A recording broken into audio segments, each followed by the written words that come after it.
Hello my dear students, स्वागत है आप सभी का अपने यूट्यूब चैनल कालका क्लासेस पर। तो स्टूडेंट्स, आज की इस वीडियो में हम आपको सोल्व करवाएंगे CBSE term 2 class 10th science का पेपर जो आपका 10 मई को हुआ था।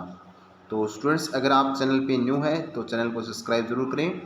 तो चलिए स्टूडेंट्स, आपका जो पार्ट 1 है सेक्शन ए, तो उसमें देखिए क्या क्वेश्चन पूछा गया। पहला, right the electronic configuration of the element x given by its symbol as enter। तो आपको ये सिंबल दिया गया था, तो इसकी इलेक्ट्रॉनिक कॉन्फ़िगरेशन हमें लिखनी है। तो स्टूडेंट्स, आपको पता है कि एटॉमिक नंबर 20 किसका होता है? कैल्शियम का। तो कैल्शियम का जो इलेक्ट्रॉनिक कॉन्फ़िगरेशन होती है स्टूडेंट्स, वो होती है 2882।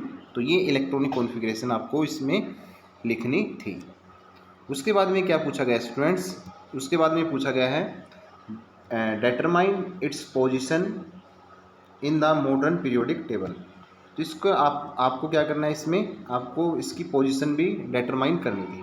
तो आप पीरियोडिक टेबल में आप देखते हैं तो इसका जो पीरियड होता है स्टूडेंट्स वो होता है 4 और इसका जो ग्रुप होता है वो क्या होता है 2। ये आपको इसमें बताना था। उसके बाद में पार्ट 3 में क्या पूछा गया है, what is the nature of its oxide. जो कैल्शियम जो होता है वो ऑक्साइड जो बनाता है उसकी नेचर आपको बतानी है। आपको पता है कि कैल्शियम एक मेटल है और मेटल के जो ऑक्साइड होते हैं वो क्या कैसी नेचर होती है स्टूडेंट्स? उसकी होती है बेसिक। ठीक है, तो ये इसकी नेचर रहेगी बेसिक। उसके बाद में name one other element of this group. तो इस ग्रुप में देखिए कैल्शियम के अलावा एक अन्य एलिमेंट का भी नाम आपको लिखना है। तो कैल्शियम के अलावा क्या होता है स्टूडेंट्स? मैग्नीशियम भी होता है। ठीक है, तो मैग्नीशियम का नाम आप इसमें लिख सकते हैं। एक ही पूछा है तो एक लिख दें। उसके बाद में क्वेश्चन नंबर 2 में देखिए क्या पूछा गया है, right the name and draw the structure of saturated hydrocarbon. तो विथ 4 कार्बन एटम, ऐसे हाइड्रोकार्बन का नाम आपको लिखना है, स्ट्रक्चर ड्रा करनी है जिसमें 4 कार्बन एटम हो और वो क्या है, वो नेचर में सैचुरेटेड हो।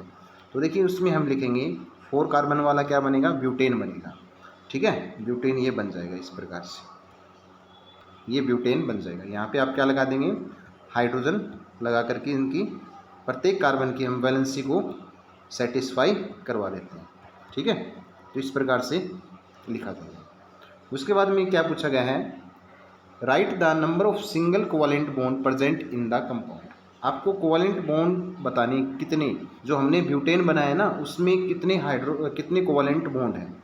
तो देखिए हम यहाँ से काउंट करते हैं। तो यहाँ से देखिए इस प्रकार से हमने ये स्ट्रक्चर बनाई थी। ठीक है, और ये जो सिंगल बॉन्ड है ये किससे कनेक्टेड है? हाइड्रोजन से कनेक्टेड है इस प्रकार से। तो अब आप इसमें क्या करना है, आपको हाइड्रोजन की संख्या, ये जो कोवलेंट बॉन्ड है ये काउंट कर लेना है। 1 2 3 4 5 6 7 8 9 10 11 12 और 13। इसका मतलब ये हुआ कि यहाँ पे सिंगल जो कोवलेंट बॉन्ड है वो कितने हैं? 13। तो इसमें इसका राइट आंसर रहेगा स्टूडेंट्स 13 सिंगल कोवलेंट बॉन्ड हैं इस कंपाउंड में। ठीक है, उसके बाद में क्वेश्चन नंबर 3 देखिए, name the reproductive and non reproductive part of bird mould Rhizopus. तो राइजोपस में आपको क्या बताना है, किसमें बताना है? राइजोपस में रिप्रोडक्टिव और नॉन रिप्रोडक्टिव पार्ट आपको बताने हैं। तो राइजोपस जो होता है स्टूडेंट्स, आपको पहले ये भी पता होना कि एसेक्सुअली रिप्रोड्यूस करता है। तो जो उसका रिप्रोडक्टिव पार्ट जो होता है स्टूडेंट्स, उसका नाम देखिए क्या होता है? रिप्रोडक्टिव जो पार्ट होता है उसका स्पोरेंजियम होता है। ठीक है, स्पोरेंजियम इसका क्या होता है? नाम होता है। और जो नॉन रिप्रोडक्टिव पार्ट होता है उसको हम बोलते हैं हाइफी। ठीक है, तो ये आपको नाम इसमें लिखने थे। उसके बाद में देखिए इसके सेकंड जो पार्ट पूछा गया है, list any 2 advantages of vegetative propagation. तो इस पार्ट में आपको क्या बताना है कि आपको वेजिटेटिव प्रोपोगेशन के थ्रू जो प्लांट ग्रो करते हैं उनके क्या क्या एडवांटेजेस होते हैं। तो देखिए इसमें क्या होते हैं, इस वेजिटेटिव प्रोपोगेशन में हम जो सीडलेस जो प्लांट होते हैं, ठीक है, सीडलेस जो प्लांट होते हैं वो क्या कर सकते हैं, हम इसमें ग्रो करवा सकते हैं। ठीक है, एक तो बेनिफिट ये मिल जाता है जैसे कि रोज़ है, ठीक है, बनाना है, तो इस प्रकार के प्लांट हम इस वेजिटेटिव प्रोपोगेशन के माध्यम से ग्रो करवा सकते हैं और कम टाइम में क्या कर सकते हैं, लेस टाइम में ही क्या कर सकते हैं हम, प्लांट को क्या कर सकते हैं, ग्रो करवा सकते हैं। ठीक है, टाइम कम समय में क्या कर सकते हैं हम, प्लांट को ग्रो करवा सकते हैं। उसके बाद में जो प्लांट यानी प्लांट जो ग्रो होगा वो क्विकर होगा, और उसके बाद में जो प्लांट जो प्रोड्यूस होता है वो आइडेंटिकल क्वालिटी एज पेरेंट्स। तो ये थर्ड पॉइंट आप इसमें लिख सकते हैं। तो इस प्रकार से आपको इनमें बताने थे कोई 2 एडवांटेज आपको बताने थे वेजिटेटिव प्रोपोगेशन के। उसके बाद में देखिए क्वेश्चन नंबर जो 4 है स्टूडेंट्स, उसमें देखिए state 1 drawbacks of each of the following. ठीक है, तो सबसे पहले आपको ड्रॉबैक्स बतानी थी, ओरल कंट्रासेप्टिव पिल्स। ठीक है, जो मुख से खाने वाली जो गोलियां होती हैं उसके नुकसान बताने थे। तो नुकसान में आप क्या क्या लिखेंगे, तो इसमें जो ओरल कंट्रासेप्टिव पिल्स की जो ड्रॉबैक्स है स्टूडेंट्स, पहले तो आपको लिखनी है नोजिया, उसके बाद में ब्रेस्ट टेंडरनेस और ब्रेक थ्रू ब्लीडिंग। ये इसके क्या होते हैं, नुकसान होते हैं ओरल कंट्रासेप्टिव पिल्स के। उसके बाद में जो ओरल कंट्रासेप्टिव पिल्स होते हैं स्टूडेंट्स, वो एसटीडीज जो डिजीज होते हैं, सेक्सुअली ट्रांसमिटेड डिजीज, उनको भी क्या रोकने में क्या है, असमर्थ होते हैं। तो ये भी आप इसमें कारण दे सकते हैं। उसके बाद में पूछा गया है आपसे सेकंड पार्ट में कॉपर टी के क्या ड्रॉबैक्स हैं। तो कॉपर टी का आपको पहले क्या लिखना है कि एसटीडीज जो डिजीज होते हैं, सेक्सुअली ट्रांसमिटेड डिजीज होते हैं, उनको कॉपर टी के थ्रू क्या है, हम रोक नहीं सकते। ठीक है, पहला डिसएडवांटेज तो ये होगा। और सेकंड जो है क्या है कि जो कॉपर है, कॉपर टी, तो उसके कारण क्या हो सकती है, एलर्जी हो सकती है, और एलर्जी से क्या हो सकती है, विल्सन डिजीज हो सकता है। ठीक है, विल्सन डिजीज हो सकता है। और उसके बाद में थर्ड पॉइंट हम लिख सकते हैं कि इसका जो इंसर्शन होता है, इंसर्शन वो क्या हो सकता है, पेनफुल हो सकता है। तो ये आपको इसके रीज़न बताने हैं, यानी ड्रॉबैक्स में आपको बताने हैं। उसके बाद में अंडर विच कैटेगरी, इसका जो बी पार्ट है, under which category of contraceptive methods is the use of condom kept, in what way its use is better as compare to other method of the contraception. तो देखिए जो condom जो होता है वो क्या होता है, मैकेनिकल बैरियर मेथड में आता है। ठीक है, पहले तो आपको बताना है कि मैकेनिकल बैरियर मेथड में आता है, और बाकी मेथड से ये क्या है, ज़्यादा यूज़फुल क्यों है, क्योंकि ये जो एसटीडीज जो रोग होते हैं, सेक्सुअली ट्रांसमिटेड जो डिजीज़ होते हैं, उनको रोकने में क्या होता है, उनको रोकने में सहायता करता है। बाकी जो मेथड्स होते हैं वो एसटीडीज़ को रोकने में सहायता नहीं करता। तो सबसे अच्छा मेथड यही है। तो इसलिए बाकी जो मेथड है उससे क्या है, बेटर है कौन, कंडोम। ठीक है, तो ये इसमें आपको बताना था। उसके बाद में स्टूडेंट्स क्वेश्चन नंबर 5 में देखिए आपको मैग्नेटिक फील्ड लाइंस दी गई हैं। तो आपको इसमें क्या लिखना है, तो इनके नाम लिखने हैं कि देखिए ये जो मैग्नेट है, आपको पता है कि ये मैग्नेट है पी, इसका पी पोल है, और मैग्नेटिक फील्ड डायरेक्शन इस प्रकार से है। तो नॉर्थ पोल से साउथ पोल, और जो इनके क्या होते हैं, इन साइड क्या होती है, साउथ टू नॉर्थ होती हैं। तो इसका मतलब पी जो है वो कैसा पोल है हमारा, नॉर्थ पोल, और जो क्यू जो पोर्ट है वो कैसा है, साउथ पोल। ठीक है, ये बताना था। और इसमें देखो 2 मैग्नेट अलग अलग हैं, यानी इनके बीच में कुछ नहीं है, स्पेस है। तो यहाँ से देखिए ये जो मैग्नेटिक फील्ड है नॉर्थ से साउथ की तरफ इस प्रकार से जा रही है, और ये ऐसी भी जा रही है। ठीक है, तो इसका मतलब क्या हुआ कि जो आर जो पोल है हमारा वो कैसा है, नॉर्थ है, और एस वाला क्या है, ये साउथ वाला पोल। ये इसके आपको नाम लिखने थे। ठीक है, तो इसमें ये क्वेश्चन करना था आपको सोल्व इस प्रकार से। उसके बाद में स्टूडेंट्स इसका जो बी पार्ट है उसमें आपको लिखना है कि state the interference drawn about the direction of magnetic field lines on the basis of this diagram. तो ठीक है, तो इसमें आपको इंटरफ्रेंस की स्टेटमेंट देनी है कि देखो ये जो मैग्नेटिक फील्ड लाइंस हैं ये क्या करती हैं, ट्रैवल करती हैं, क्या होती है, नॉर्थ से साउथ, और इनसाइड जो होती है वो कहाँ से होती हैं, साउथ टू नॉर्थ होती हैं। तो ये पॉइंट आपको इसमें लिखना था। और 2 मैग्नेटिक लाइंस कभी आपस में एक दूसरे को इंटरसेक्ट नहीं करती। ठीक है, तो 2 मैग्नेटिक फील्ड लाइंस कभी आपस में इंटरसेक्ट नहीं करती, देख सकते हैं आप इनमें, इस डायग्राम में और इस डायग्राम में। तो इसका मतलब 2 magnetic fields never intersect to each other. तो ये पॉइंट आपको इसमें इन डायग्राम को देख करके लिखने थे। उसके बाद में जो इसका ऑप्शनल जो पार्ट है और वाला, तो उसमें देखिए when is the force experienced by A current carrying straight conductor is placed in a uniform field, maximum कब होगा और मिनिमम कब होगा। तो देखिए जो मैग्नेटिक फील्ड डायरेक्शन मान लेते हैं ये, ठीक है। अगर हम जो करंट कैरिंग कंडक्टर है इसको हम इसके परपेंडिकुलर रखते हैं इस प्रकार से, तो इनके बीच में एंगल जो होता है 90 डिग्री का है। उस केस में जो फोर्स होगा वो स्टूडेंट्स क्या होगा, मैक्सिमम होगा, ठीक है। आपको बताना कि मैक्सिमम होगा। अगर हम इसको पैरेलल रख देते हैं, मैग्नेटिक फील्ड लाइंस ये हैं इस प्रकार से, ठीक है। अगर हम उसको पैरेलल ही करंट कैरिंग कंडक्टर को रख देते हैं इस प्रकार से, तो उनके बीच में एंगल 0 होगा। तो उस केस में जो मैग्नेटिक जो फील्ड फोर्स होगा वो क्या होगा, मिनिमम होगा। तो ये आपको बताना है, पैरेलल होगा तो मिनिमम और परपेंडिकुलर होगा करंट कैरिंग कंडक्टर तो क्या होगा, मैक्सिमम होगा। तो इस प्रकार से आपको ये एक्सप्लेन करना था। उसके बाद में क्वेश्चन नंबर 6 में देखिए स्टूडेंट्स, इसमें आपको एक फूड चेन दी गई है, ठीक है। फूड चेन के आधार पे आपको क्वेश्चन को एक्सप्लेन करना है। तो पहला जो क्वेश्चन है इसमें, व्हाट इज मेंट बाय देखिए ये वाला क्वेश्चन कि इसमें पूछा गया कि the food chain only 2 joule of energy was available to peacocks. Peacock के पास कितनी एनर्जी अवेलेबल है, 2 joule. How much energy would be have been present in grass. तो ग्रास के अंदर कितनी एनर्जी है जो पीकॉक तक 2 जूल तक है, तो उसके बारे में आपको एक्सप्लेन करना है। तो देखिए आपको पता है कि 10% रूल ऑफ एनर्जी की जो हर ट्रॉपिक लेवल से अगर नेक्स्ट ट्रॉपिक लेवल पे 10% एनर्जी क्या करती है, फ्लो करती है, ठीक है। तो अगर हम ग्रास को अगर हम 20,000 मान लें, किसके पास, ग्रास के पास अगर हम 20,000 जूल एनर्जी मान लें, तो इसका 10% कितना होगा, ग्रास ऊपर के पास चला जाएगा 2000, ठीक है। और उसके पास कितना चला जाएगा 200 जूल, और इसके पास चला जाएगा 20 जूल, ठीक है। और पिकॉक के पास चला जाएगा 2 जूल। तो हमें यही बताना है कि ग्रास के पास कितनी एनर्जी अवेलेबल है। तो आपको बताना है कि 20,000 जूल एनर्जी अवेलेबल है। और ये हमें बताना है किस नियम के आधार पे, 10% रूल ऑफ एनर्जी, ठीक है। हर ट्रॉपिक लेवल से 10% एनर्जी नेक्स्ट ट्रॉपिक लेवल में ट्रांसफ़र हो जाती है।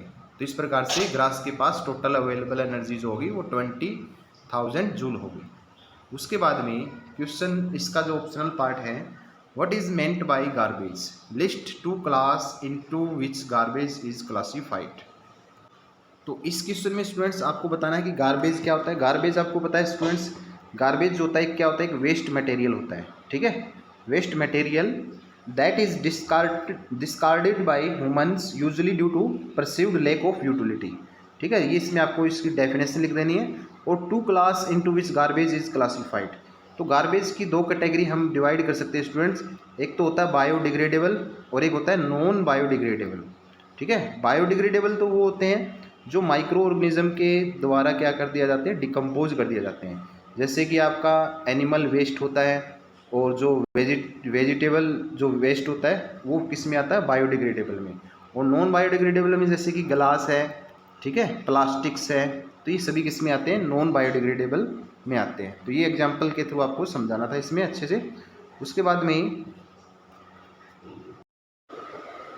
What do you actually mean by when we say that enzymes are specific in their action. तो इसका मतलब ये है स्टूडेंट्स कि जो एंजाइम होते हैं वे क्या होते हैं, उनकी क्या होती है, definite shape and size on their surface, so that only specific substrates can fit into these active sites. मान लीजिए ये एंजाइम है और इस एंजाइम के ऊपर क्या होते हैं, स्पेसिफिक शेप और इसके ऊपर साइट्स होती हैं।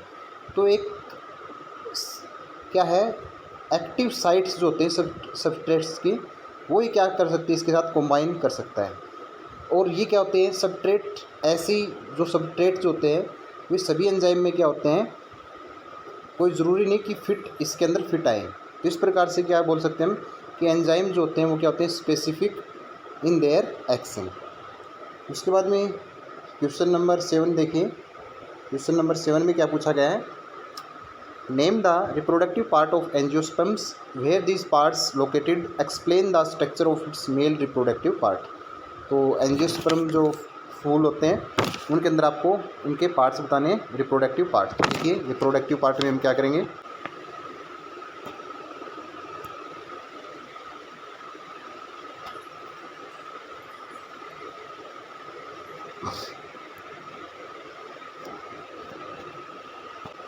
प्यूबर्टी को हम एक्सप्लेन करेंगे स्टूडेंट्स कि प्यूबर्टी जो होती है the age at which sex hormones begin to be produced in boy and girl and become sexually mature. तो उसको हम क्या बोलते हैं, प्यूबर्टी बोलते हैं। हम उसमें क्या होते हैं, उसमें जो सेक्स हार्मोन जब प्रोड्यूस हो जाते हैं जिस एज में, तो उस केस में हम बोलेंगे कि प्यूबर्टी की एज में वो हैं कौन, बॉयज़ एंड गर्ल। तो उसमें देखो दो कॉमन चेंज आपको बताने हैं कि प्यूबर्टी के टाइम दो कॉमन चेंज होते हैं बॉयज़ और गर्ल में, क्या क्या हो सकते हैं। तो क्या होते हैं, उनके जो एयर्स होते हैं वो ग्रो करते हैं under arms and public areas. और दूसरा जो हमें इसमें बताना था कि जो स्किन जो होता है, स्किन क्या हो जाती है, बिकम्स ऑयली हो जाती है और पिंपल्स क्या हो जाते हैं, डेवलप हो जाते हैं। तो ये दो कॉमन जो चेंज होते हैं ये बॉयज़ एंड गर्ल्स में दोनों में सेम होते हैं। उसके बाद में सेक्शन बी देखिए, consider the flowing organic compound. और इसमें आपको क्या बताना है, इनको कंपाउंड को देख लीजिए आप आसान ध्यान से, और इनमें बताना है आपको name the functional group present in the compound. अब आप यहाँ से देख लीजिए फंक्शनल ग्रुप क्या नाम है इसका नाम है एल्डिहाइड। तो इसमें क्या नाम, कौन सा ग्रुप फंक्शनल ग्रुप प्रेजेंट है, एल्डिहाइड। उसके बाद में पूछा गया कि right the journal formula of the compound of the functional group. तो जर्नल फॉर्मूला जो होता है वो क्या होता है, एल्डिहाइड। उसके बाद में राइट द जर्नल फॉर्मूला, तो इनके फॉर्मूला देखिए क्या लिखा जाएगा, इसको CH3 CH2 और CHO, ये इसके लिए फॉर्मूला लिखा जाएगा। और ये लिखा जाएगा CH3 CHO, ये इसके लिए फॉर्मूला लिखा जाएगा। बी वाला पार्ट इस प्रकार से कंप्लीट हो जाएगा। उसके बाद में सी वाले पार्ट में देखिए, state the relationship between this compound and draw the structure of any other compound having similar functional group. तो इनके अलावा हम जो अलग से कंपाउंड लिख सकते हैं CH3 CH2 CH2 और CHO, तो इसको हम ब्यूटेनल के नाम से जानते हैं, ठीक है। और ये तीनों कंपाउंड, इनमें क्या समानता है कि इनमें फंक्शनल ग्रुप क्या है, सेम है। और ये क्या है, होमोलोजस सीरीज़ की भी फॉर्मेशन करते हैं। तो इस प्रकार से आप इनके बारे में लिखना है। इसके बारे में जिसको और वाला जो पार्ट है उसमें देखिए, draw the electron dot structure of ethyne. तो इथाइन का हमें सूत्र पता है, केमिकल जो रासायनिक सूत्र होता है वो इस प्रकार से होता है। तो इसको हम किस प्रकार से ड्रा करेंगे, यहाँ पे क्या करना है आपको, कार्बन के इस प्रकार से वैलेंस इलेक्ट्रॉन आपको शो कर देने हैं, ठीक है। और उसके बाद में हाइड्रोजन यहाँ पे लगाना है इसका क्रॉस से, और इस प्रकार से क्रॉस से। अब हाइड्रोजन क्या करेगा, अपना डुप्लेट पूरा करेगा और प्रत्येक कार्बन अपना ऑक्टेट पूरा करेगा, ठीक है। तो इस प्रकार से हम ये इलेक्ट्रॉन डॉट स्ट्रक्चर इस प्रकार से हम इसकी बना देंगे। उसके बाद में list two difference between properties exhibited by covalent compound and ionic compound. Ionic compound और कोवेलेंट कंपाउंड जो होते हैं वो उनके बीच में क्या क्या उनकी जो प्रॉपर्टीज़ होती है उनके बीच में डिफरेंस बताना आपको। तो देखिए, जो आयनिक कंपाउंड होते हैं उनके बॉइलिंग पॉइंट और मेल्टिंग पॉइंट वो क्या होते हैं स्टूडेंट्स, हाई होते हैं। जबकि कोवेलेंट कंपाउंड के केस में ये क्या होती हैं, ये जो बॉइलिंग पॉइंट और मेल्टिंग पॉइंट ये क्या होते हैं, लो होते हैं। उसके बाद में क्या होते हैं, जो आयनिक कंपाउंड होते हैं और कोवेलेंट कंपाउंड होते हैं, ये क्या करते हैं, ये इलेक्ट्रिसिटी को कंडक्ट करते हैं मोल्टन स्टेट में, ठीक है। मोल्टन स्टेट में इलेक्ट्रिसिटी को कंडक्ट करते हैं, जबकि ये नहीं करते, कौन, कोवेलेंट कंपाउंड, ठीक है। ये पॉइंट आप लिख सकते हैं। इसके अलावा इनमें क्या होता है, जो आयनिक कंपाउंड होते हैं इनमें हमें आयनिक बॉन्ड देखने को मिलता है जो कि इलेक्ट्रॉन के ट्रांसफ़र से बनता है। और जो कोवेलेंट कंपाउंड होता है उनमें क्या होता है, कोवेलेंट बॉन्ड होता है, ठीक है। और वो कैसे बनता है, by mutual sharing of electrons. तो ये पॉइंट आपको इसमें लिखने थे। उसके बाद में देखिए क्वेश्चन नंबर 9। क्वेश्चन नंबर 9 में क्या पूछा गया है, state Newlands law of octaves.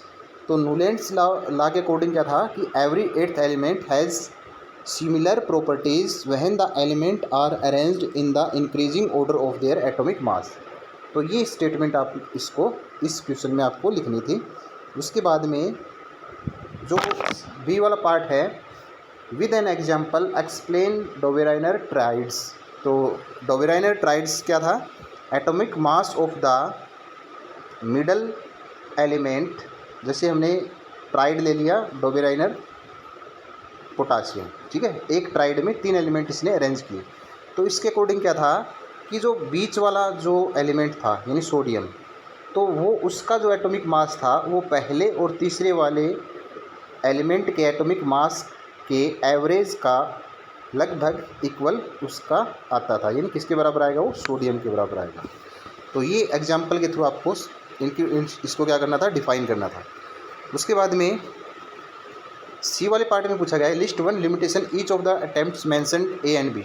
तो आपको बताने कि न्यूलैंड्स लॉ ऑफ ऑक्टेव्स, इसकी ड्रॉबैक्स क्या थे, लिमिटेशन क्या थी।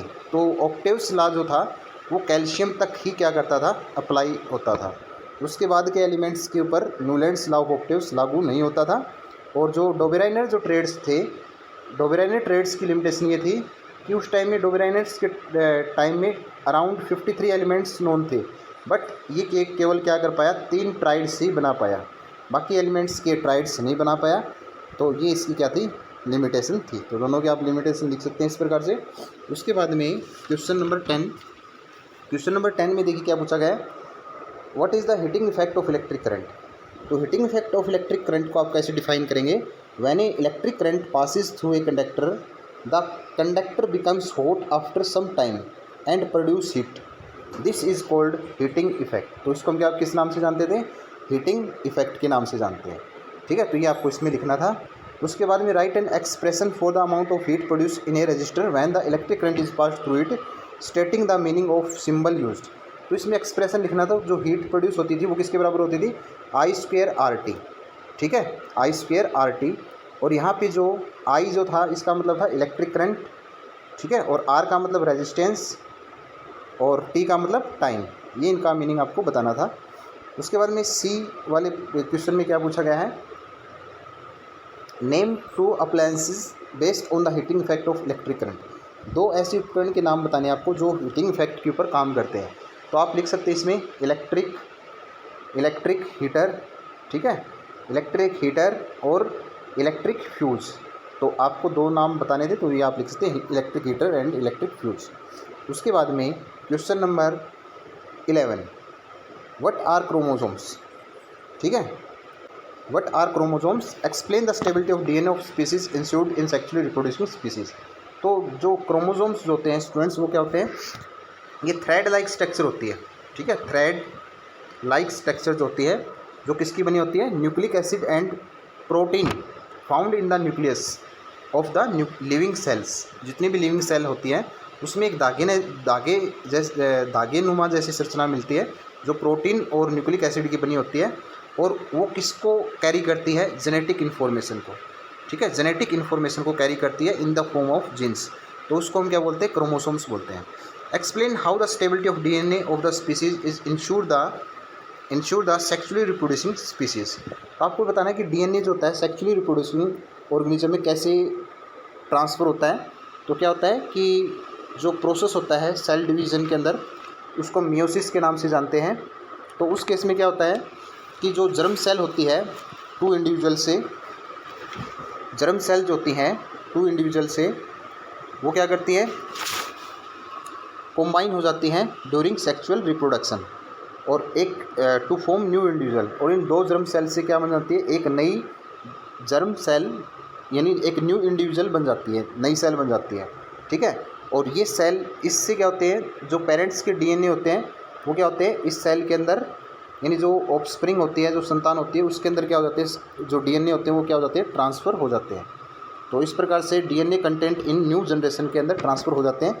तो ये आपको एक्सप्लेन करना था इस क्वेश्चन में।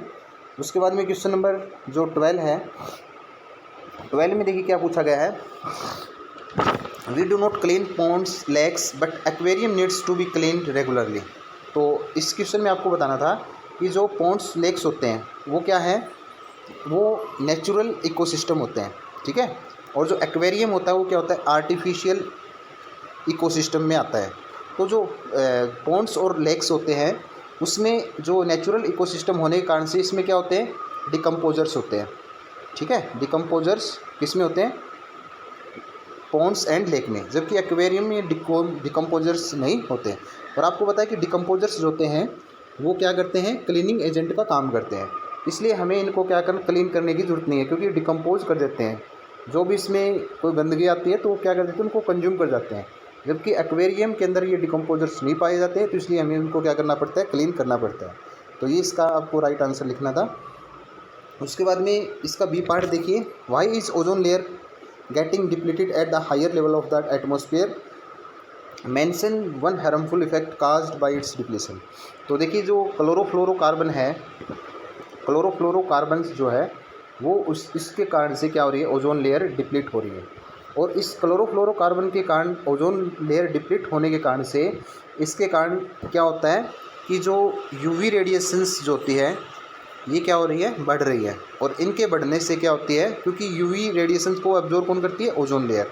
अब ये अगर ये अब्जॉर्ब नहीं करेगी ओजोन लेयर डिप्लीट होने के कारण से, तो यूवी रेडिएशंस जो है वो क्या करेंगी, अर्थ के ऊपर स्किन कैंसर जैसी बीमारियां फैलाने लगती हैं। ठीक है, स्किन कैंसर हो सकता है इससे, और जो आई कंट्रैक्ट है, ठीक है, मोतियाबिंद जो होता है वो भी क्या हो सकता है, इस कारण से यूवी रेडिएशंस के कारण हो जाता है।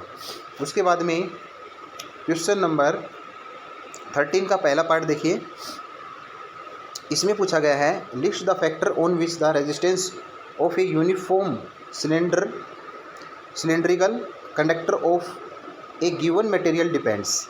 तो किसके ऊपर डिपेंड करता है, जो रेजिस्टेंस है वो डिपेंड करता है length of cylinder and area of cross section. ठीक है, एरिया ऑफ क्रॉस सेक्शन के ऊपर डिपेंड करता है, और nature of material of the conductor, उसके ऊपर भी मटेरियल ऑफ द कंडक्टर उसके ऊपर भी क्या करता है, डिपेंड करता है। तो ये फैक्टर आपको इसमें बताने थे। उसके बाद में resistance of a wire of 0.01 centimetre radius is 10 ohm if the resistivity of wire is 15 × 10⁻⁸ ohm metre, find the length of the this wire. तो आपको इसमें डायरेक्ट फॉर्मूला यूज़ करना है स्टूडेंट्स। आपको पता है कि जो रेजिस्टेंस होता है वो ρl/A, ये फॉर्मूला आपको पता है। हमें यहाँ से लेंथ निकालनी है, तो लेंथ का फॉर्मूला क्या हो जाएगा, यहाँ से हो जाएगा RA, ठीक है, RA और अपॉन में ρ, ये आ जाएगा। और यहाँ पे एरिया के स्थान पे आपको यूज़ करना है πr²। अगर ये वैल्यू पुट करते हैं तो क्या आएगा हमारे पास, फॉर्मूला इस प्रकार से आ जाएगा L = R πr² और अपॉन में ρ। और अब आपको यहाँ पे रेजिस्टेंस की वैल्यू, पाई की वैल्यू, ठीक है, और ये R की वैल्यू यहाँ पे पुट कर देना है। और पुट करने के बाद ये रेजिस्टिविटी की वैल्यू पुट कर देने, और पुट करने के बाद हमारा न्यूमेरिकल कुछ इस प्रकार से आएगा। देखिए मैं बता देता हूँ, 10 × में 3.14 इंटू में 0.01 इंटू 60 इंटू में 0.01 इंटू 10⁻⁻2 और डिवाइड बाई 50 इंटू में 10⁻⁸। इसको हम सोल्व करते हैं तो हमारी जो लेंथ आती है वायर की वो 0.628 मीटर, ये हमारा राइट आंसर निकल के आ जाता है। उसके बाद में अगला जो क्वेश्चन, इसका जो ऑप्शनल वाला क्वेश्चन है, उसमें पूछा गया है what is the meaning of electric power of A electric device. तो इलेक्ट्रिक पावर का मतलब होता है the rate at which the electric energy is consumed. ठीक है, तो ये इसका मतलब होता है E/T, the rate at which the electric energy is consumed. और पावर की जो यूनिट होती है वो क्या होती है स्टूडेंट्स, वाट होती है। और बड़ी यूनिट जो होती है वो क्या होती है, किलोवाट होती है। तो ये आपको इसके बारे में बताना था। बी वाला पार्ट जो है, इसमें क्या पूछा गया है, an electric kettle of 2 kilowatt is used for 2 hour, calculate the energy consumed in kilowatt hour. तो आपको पता है कि जो एनर्जी होती है वो पावर इंटू में टाइम होता है। और यहाँ पे क्या होती है, 2 किलोवाट को अगर हम 2 आवर से मल्टीप्लाई कर देंगे तो क्या आ जाएगा, किलोवाट आवर, यानी 4 किलोवाट आवर निकल के आ जाएगा। ठीक है, उसके बाद में क्या पूछा गया है, तो 4 किलोवाट आवर का मतलब होता है 4 यूनिट बोल सकते हैं हम, क्योंकि 1 किलोवाट आवर जो होता है 1 यूनिट के बराबर होता है, तो 4 यूनिट यहाँ पे आ जाएगा। अब इसको हमें जूल के अंदर एक्सप्रेस करके बताना है। तो हमें पता है कि 1 किलोवाट जो आवर होता है उसकी जूल के अंदर वैल्यू क्या आती है, 3.6 इंटू 10⁻⁶ जूल आता है। ठीक है, अब इसको हम 4 किलोवाट में कन्वर्ट करना है, तो इसको हम क्या करेंगे, 4 से मल्टीप्लाई कर देंगे। तो 4 से मल्टीप्लाई करेंगे तो यहाँ से तो ये आ जाएगा 4 और 14.4 इंटू 10⁻⁶ जूल। ये इसका राइट आंसर निकल के आ जाएगा। स्टूडेंट्स सेक्शन सी तो सेक्शन सी में देखिए, students was asked to perform experiment to study the force on a current carrying conductor in a magnetic field. तो आप देखिए मैग्नेटिक फील्ड में क्या रखा गया है, करंट कैरिंग कंडक्टर रखा गया है, ठीक है, और ये एल्यूमिनियम रोड है, ठीक है, ये एल्यूमिनियम रोड आपको दिखाई गई है, ठीक है। तो इसके आधार पे आपको क्वेश्चन देने हैं। तो देखिए आपको क्या क्वेश्चन में क्या पूछा गया है, पहले देख लीजिए। क्वेश्चन में पहले पूछा गया है, state the condition under which the displacement of the rod is largest for same magnitude of current flowing through it. तो आपसे पूछा गया कि लार्जेस्ट डिस्प्लेसमेंट यानी लार्जेस्ट फोर्स कब लगेगा रोड पर। तो ये कंडीशन तभी हो सकती है जब magnitude of force is at the maximum when the angle between conductor and magnetic field, ठीक है, कंडक्टर और मैग्नेटिक फील्ड के बीच में जो एंगल है वो कितने का बना, 90 डिग्री का बने। तो उस केस में मैक्सिमम फोर्स होगा और जो रोड है उसके ऊपर उसके अंदर क्या होगी, लार्जेस्ट डिस्प्लेसमेंट होगी। तो ये आपको बताना है। उसके बाद में बी वाले पार्ट में पूछा गया है, state the rule that determine the direction of force on the conductor. तो इसमें आएगा फ्लेमिंग लेफ्ट हैंड रूल के थ्रू हम डायरेक्शन ऑफ फोर्स निकाल सकते हैं। सी वाले पार्ट में पूछा गया है, if U shaped magnet is held vertically and aluminium road is suspended horizontally with its end bay towards due to north, then on passing electric current through the road from B to A as shown, in which direction will the road displaced। तो जो road की displacement होगी वो किस side में होगी, left side में होगी। देखिए इसको क्या एक्सप्लेन करना आपको, if you pass current through the aluminium rod from end B to A से अगर आप इलेक्ट्रिक करंट पास करते हैं, it is observe that rod is displace toward left, ठीक है, लेफ़्ट की तरफ क्या होगी, वो मुड़ जाएगी। ये इसमें आपको लिखना है। Name the two device that use current carrying conductor and magnetic field. तो इसमें आपको दो डिवाइस का नाम लिखना है, इलेक्ट्रिक मोटर और इलेक्ट्रिक जनरेटर। तो ये दो नाम आप इसमें लिख सकते हैं। उसके बाद में ऑप्शनल वाला पार्ट जो है, तो इसका ऑप्शनल वाला जो पार्ट है स्टूडेंट्स वो देखिए अब, draw the pattern of magnetic field lines produce around a current carrying straight conductor held vertically और a horizontal cardboard, indicate the direction of field lines as well as direction of current flowing through the conductor. तो इसका देखिए क्या करना आपको,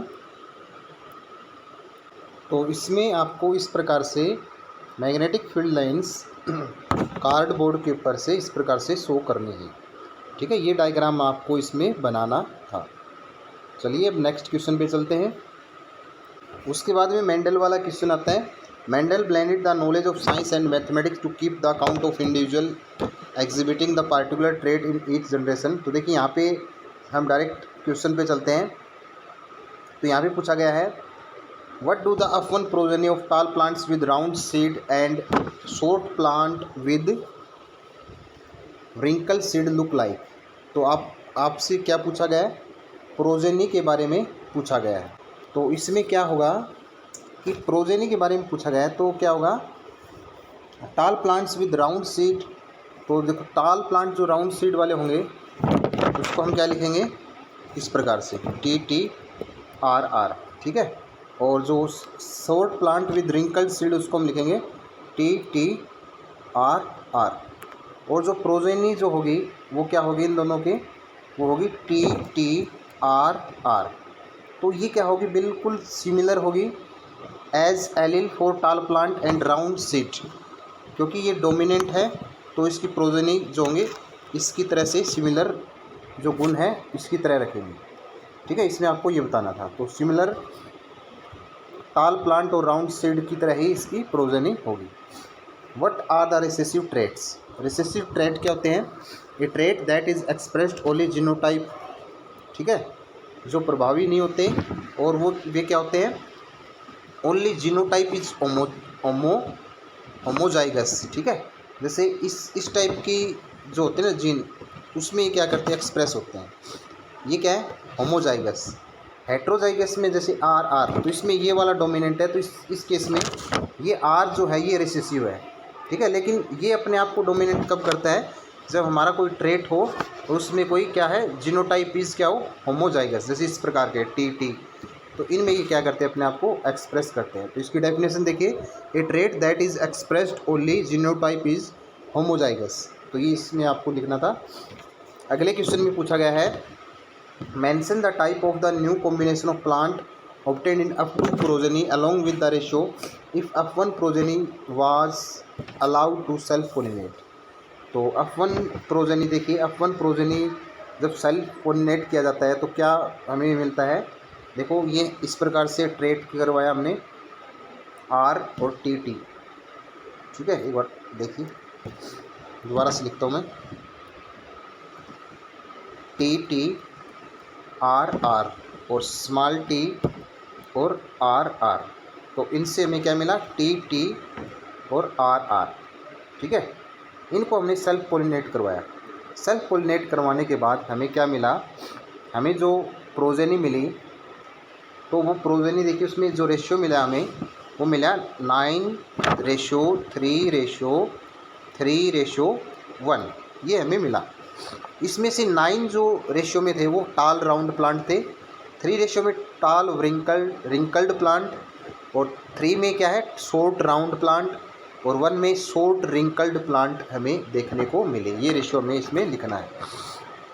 उसके बाद में क्वेश्चन देखिए, इसका ऑप्शनल वाला जो पार्ट है, इसी में पूछा गया है, if 1600 plants were obtain in F2 progeny, यानी F1 प्रोजेनी को हमने सेल्फ पोलिनेट करवाया तो हमें क्या मिला, F2 प्रोजेनी हमें मिला।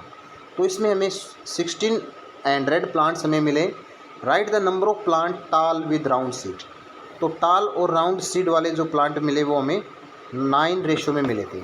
अगर हमें इनकी संख्या निकालनी है तो 9 रेशियो जो 16 और इनटू में 1600, तो हम इनको डिवाइड करेंगे तो ये हमें मिलेंगे 900 प्लांट, हमें 900 प्लांट हमें क्या मिले, टाल विद राउंड सीड। उसके बाद में पूछा गया शॉर्ट विद रिंकल्ड सीड, तो शॉर्ट विद रिंकल्ड जो सीड वाले जो प्लांट थे वो हमें 3 रेशियो में मिले, 9:3:1, तो उसमें शॉर्ट विद रिंकल्ड सीड वाले हमें 3 रेशियो में देखने को मिले। तो उनकी अगर हम संख्या निकालें तो यहाँ पे आ जाएगी इनकी 300 प्लांट हमें शॉर्ट विद रिंकल्ड सीड वाले हमें देखने को मिले। तो इसमें एक्सपेरिमेंट से कंक्लूजन ये निकलता है कि जो जीन्स जो होते हैं वे क्या करते हैं, एक ट्रेट में क्या करते हैं, अपने आप को एक्सप्रेस करते हैं, ठीक है। तो इस प्रकार से स्टूडेंट्स आपका ये पेपर होता है, फुली सोल्ड हो जाता है। अगर कोई दिक्कत आई, आपको कोई समझने में दिक्कत है तो कमेंट बॉक्स में कमेंट ज़रूर करना, और स्टूडेंट्स चैनल को सब्सक्राइब ज़रूर करना, अपने फ्रेंड्स के साथ शेयर ज़रूर करना। हम आपके लिए बिल्कुल समर्पित है, इसी तरह की वीडियो आपके लिए लेके आते रहेंगे, और आप भी हमारा सहयोग कीजिए, चैनल को सब्सक्राइब कीजिए और वीडियो को लाइक कीजिए और अपने फ्रेंड्स के साथ शेयर कीजिए। हम इसी प्रकार की नई वीडियो के साथ मिलते हैं स्टूडेंट्स, तब तक के लिए अपना ख्याल रखिए, टेक केयर।